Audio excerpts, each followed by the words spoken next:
You want to talk about a gig? Calling Brooklyn Nets games as he has for quite some time. Welcome back to the program, Ian Eagle. How are you, Ian? Rich, congratulations to you. How are you? Half century That's right. of life. That's true. Thank the you. Golden Jubilee year. Welcome to the club. No kidding. Friend. You turned Yeah. you turned 50 this year as well, correct, Ian? Yes, February 9th. On February 8th, I felt great. On February 9th, I felt my flow was affected. Your flow. Something was not quite the same. You know what, though? It's amazing how sometimes things can just get evened out. Where your flow, turning 50, that happens to some of us, and I do think there might be a pill for that. That you, on broadcasts that you've been part of. I think I've seen those things. And then all of a sudden, you turn around, and now there's Durant, Kyrie, Irving. The Nets are the team in town. This is it. I mean, Rich, Ian, this is amazing. Is it a bizarro world? Is this really happening? I heard your rant in regards to the New York Knicks. And I understand it. Yes. I get it. With all of that said, I really don't believe that this was the lone motivation for the Brooklyn Nets. The motivation for the Nets has been gearing up to vie for championships, to be a factor, to be relevant. And it just so happens that the two players that the Knicks were most interested in during the offseason ended up in Brooklyn. That is a nice byproduct. But it wasn't the main goal when Sean Marks took over this team. It just so happens that the Knicks are going through one of their roughest stretches as a franchise, and they're trying to figure things out, and the Nets have done things the right way. Do you need oxygen on the high road like that, Ian? Do you? I mean, are you getting lightheaded all the way up there, or what? Hold on, let me catch my breath. I know you're 50. I know. Sometimes shortness of breath all the way up there. I'm affected. I mean, no, it's real. That's true. That's honest. I know it is. But you are a native New Yorker. When you said you heard my rant, I'm wondering if you opened up a window and heard me all the way from Los Angeles.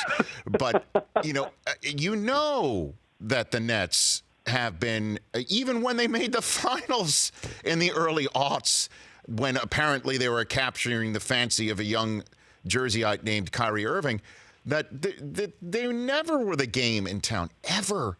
And the Knicks knew it, and Dolan operated the way that he operated. So for even the Nets to get relevant at the same time of leapfrogging the Knicks like that, this is the ultimate coup. This is the ultimate coup. And I just tip the cap to the Brooklyn Nets ownership. What is the sense you get from the folks that you must know very well over the years of calling Nets games? They must be jubilant right now. Yeah, I think there's a feeling of that, but I actually think they believe this could happen. This wasn't a pipe dream. They talked about it for 3 years. They certainly took the necessary steps year after year after year. They didn't skip steps, and that was very much part of Sean Marks' whole philosophy and MO, that they're going to do this correctly. So while I think from the outside people are shocked and stunned that this happened, I don't necessarily think that everybody that's been involved in this is as completely startled by the idea that people wanted to come and play in Brooklyn. They built a brand new facility, state-of-the-art.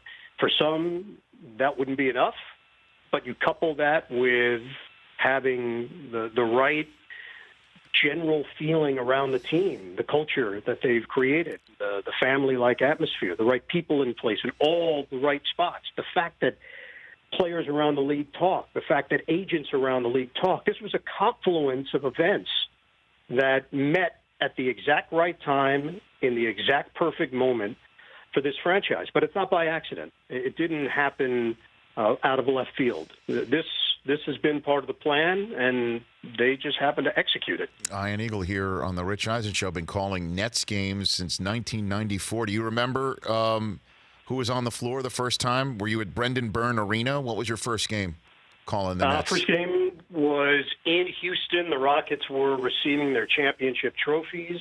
The Nets had Kenny Anderson. They had Derek Coleman, Chris Morris. Don't leave out Benoit Benjamin. Don't you dare leave out Benoit Benjamin, Ian. Double B, Benoit Benjamin was there. Shinbone, the late Dwayne Shinsis was there. Jason Williams, Chris Childs.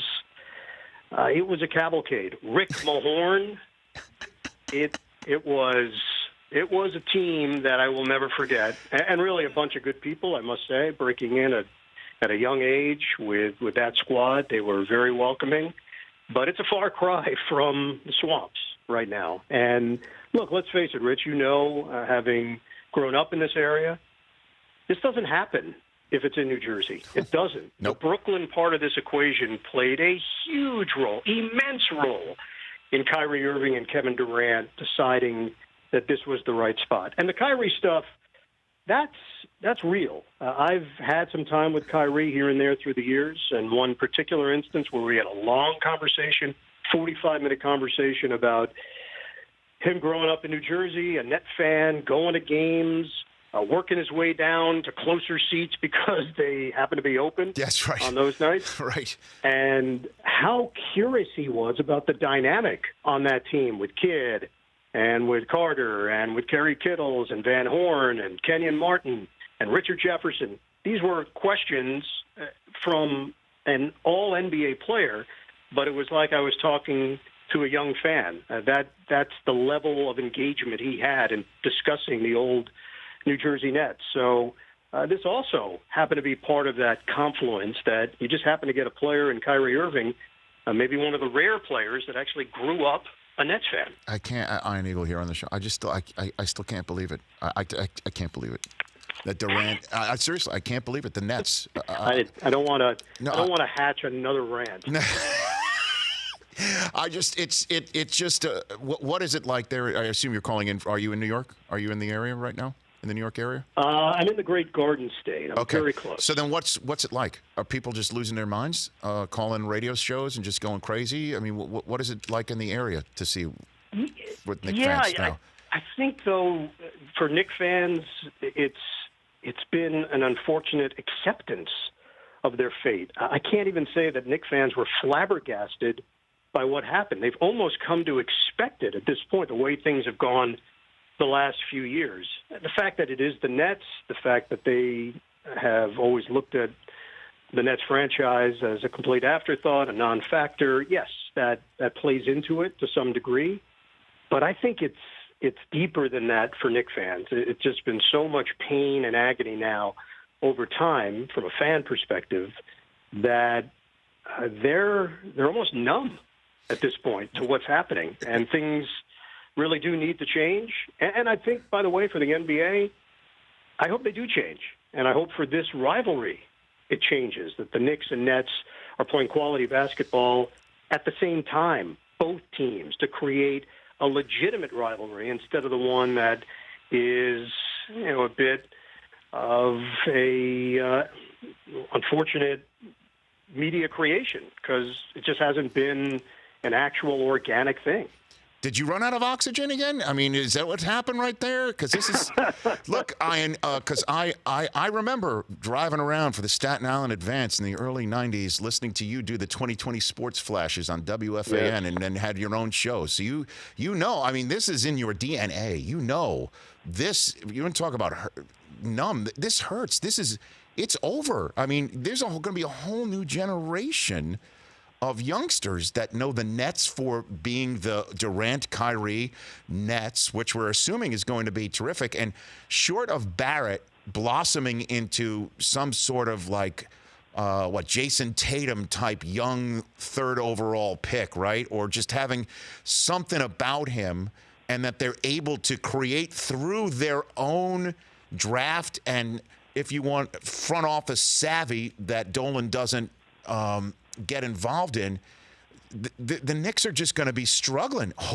pining for Giannis and creating the space for it now in 2021. This is just a bizarro scenario, Ian. And they'll be yearning for coverage from the SIA, from the Staten Island.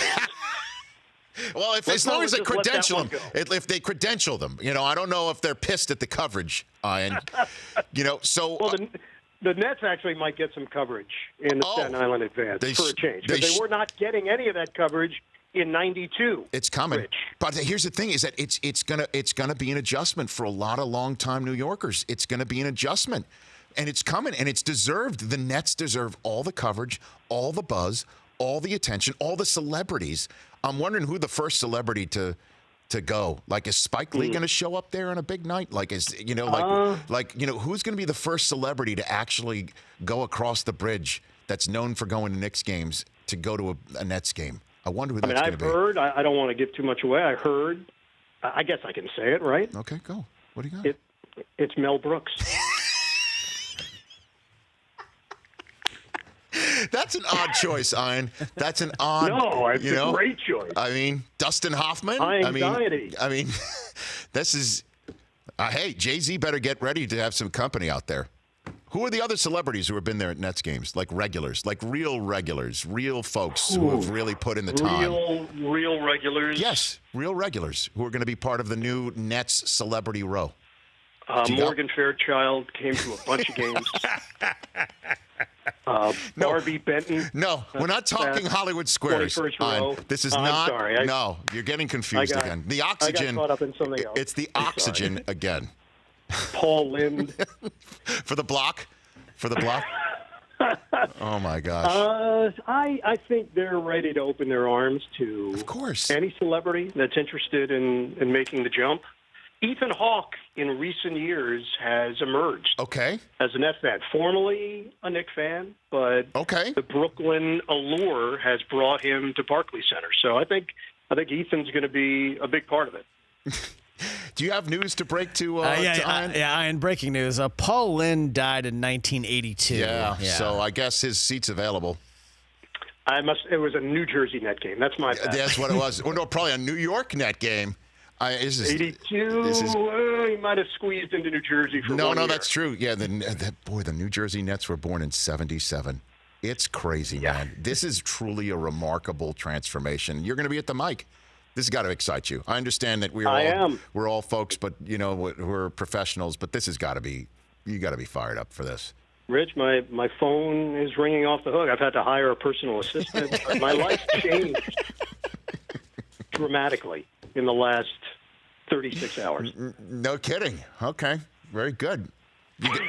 What's your question for him? Have you been practicing reads this offseason? Reads. I mean, that's a daily thing. It's like, some people are into transcendental meditation. I just practice reads.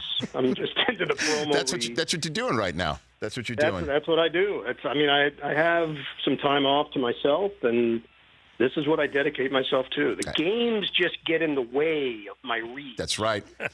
That's right. There you go. Yeah, Blue Bloods just doesn't promote itself. But I'm also talking about, Net stuff like, hey, KD Confidential, a new episode, Kyrie Confidential. Walk across the Brooklyn Bridge. Do you have these already? Because I can make those work. Look, I'm being serious in a way here, too, and I know that you've been very kind to not try and set me off again, Ian, but this is coming. There's a whole, like the Yankees showed what they could do with a major roster and their own network and people focusing in it. The Nets world is about to crack wide open. Durant and Kyrie chose them. They chose each other and chose them. They are coming to New York, and folks are going to have to get used to the Nets being the team to watch and talk about. And it's going to be the hottest ticket, and it's going to be the spot to be. And you can do all sorts of programming around it, all sorts of stuff, and you're the voice of it. So it's going to be great for you. Congrats on that. Yeah, in all seriousness, I am really excited for it. I think the fan base that has stuck with the franchise through thick and thin deserves it. And I am telling you this from a little bit of an insider's perspective. The people within the organization also deserve it. They've done it the correct way. Everything they said when Sean Marks took the job, he has lived up to. And I don't think they're done. I don't think that this is it, that they had their monumental moment and they just ride off into the sunset. He's a competitive guy, and he's looking at this not as a nice way of validating the team, but of trying to win the whole enchilada. And if you have that backing from ownership, which they do, you can do serious damage if you have smart people in place. Kenny Atkinson as well. He gets himself a talent-laden roster, and he's got a real special way with players and a bedside manner that has already proven to be effective. So sky's the limit, and this team is enjoying their moment in the sun, but I don't think they're resting on any kind of laurels. Well, they went for the jackpot, and they swung for the fences, and they hit it out of the park. They sure did. And then again, whatever it looks like next year, then there's the excitement of Durant coming back, which we're assuming is going to happen in the following season. So a team that made the playoffs with D'Angelo Russell just got Kyrie at that spot, run it back, see what it looks like, and then Durant joins. I mean, good Lord. And then, as you say, a smart, aggressive group that doesn't have an owner that treats people like they are objects as opposed to customers. I can't go there, but you know what I mean. Like it definitely works, and I'm excited for you, Ian. I really am, and for the team. I'm sorry to Borough. cut this short. I have to do some rehearsal time for God Friended Me. So you just let me know when we're wrapping, and I'll get to my other stuff. Well, I'll tell you what, God friended the Nets. Coming this fall. Thanks for the call, Ian. You take care of yourself. All right, Rich. Always a pleasure. Right back. That's Ian. For more of The Rich Eisen Show, tune to Audience Channel 239 on DirecTV for free on BR Live or download the Rich Eisen Show app.